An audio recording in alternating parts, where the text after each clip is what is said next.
Hello दोस्तों, आप सबका एक बार फिर से मेरे YouTube channel A to Z smart अध्ययन में स्वागत है।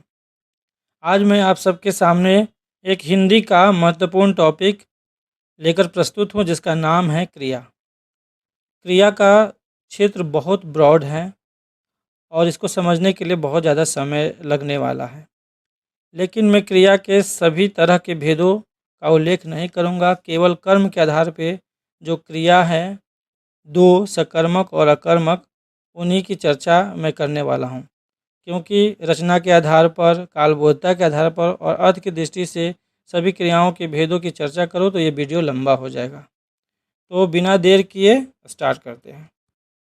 क्रिया को समझने से पहले हम जान लें कि इनकी उत्पत्ति कैसे हुई है। हम जानते हैं कि खेलना, दौड़ना, भागना, सोना, ये सब क्रिया है, ये सब एक्शन वर्ड है। लेकिन ये शब्द बने कैसे हैं? ये शब्द बने हैं धातुओं से। धातु वो मेटल वाला धातु नहीं, ये धातु जो संस्कृत में यूज किया जाता है, पठ धातु, इस तरह से।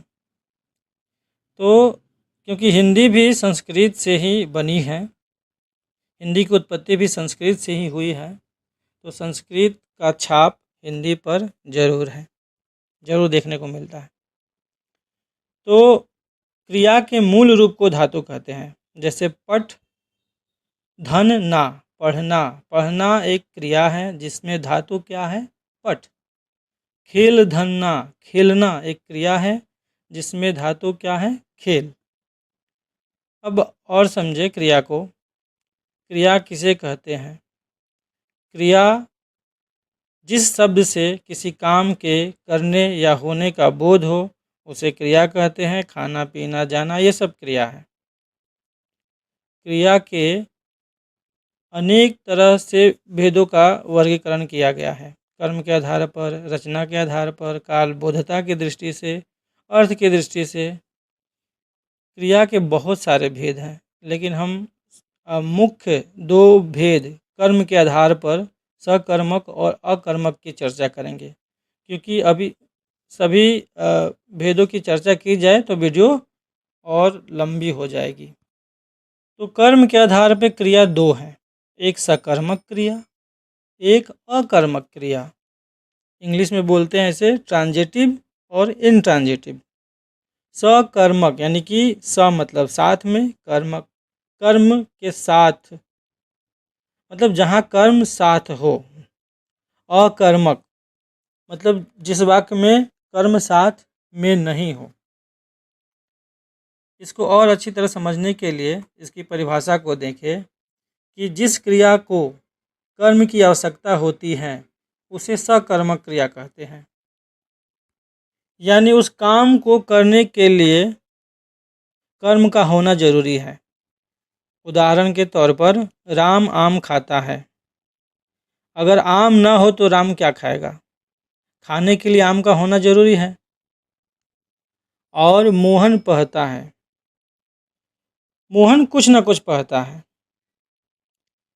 ये दोनों सकर्मक क्रिया के उदाहरण थे। इसको और डिटेल में समझेंगे, लेकिन पहले अकर्मक को भी देख लें। जिस क्रिया को कर्म की आवश्यकता नहीं होती है उसे अकर्मक क्रिया कहते हैं। उदाहरण के तौर पे सीता सोई है, बारिश हो रही है, राम रो रहा, आदि इस तरह के वाक्य अकर्मक क्रिया के उदाहरण हैं। इस तरह के वाक्यों में कहीं भी कर्म की आवश्यकता नहीं है। इसको और अच्छी तरह समझने के लिए वाक्यों में किस लिए और क्यों शब्दों से प्रश्न बनाइए। इनको समझने के लिए किस लिए और क्यों दो मेन कीवर्ड हैं। जैसे एक उदाहरण है कि राम, सॉरी, इन भेदों को, इन क्रिया के भेदों का अंतर समझने के लिए किस लिए और क्या दो शब्द ऐसे हैं जो कीवर्ड हैं। जैसे एक उदाहरण दिया कि राम खा रहा है, यानी कि राम कुछ ना कुछ तो खा रहा होगा। प्रश्न किया जा सकता है कि राम क्या खा रहा, तो राम आम खा रहा, राम सेव खा रहा, राम कुछ ना कुछ खा रहा।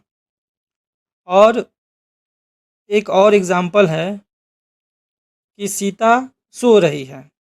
अब इसमें क्या शब्द को फिट कीजिए और उससे प्रश्न बनाइए, सीता क्या सो रही है। तो यहाँ पर हम पाएंगे कि ये वाक्य बेतुका बनेगा, इसका आंसर नहीं मिलेगा।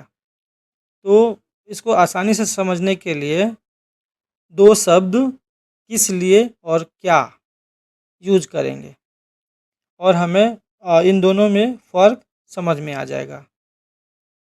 उदाहरण के लिए बाकी उदाहरण भी हैं, देख सकते हैं।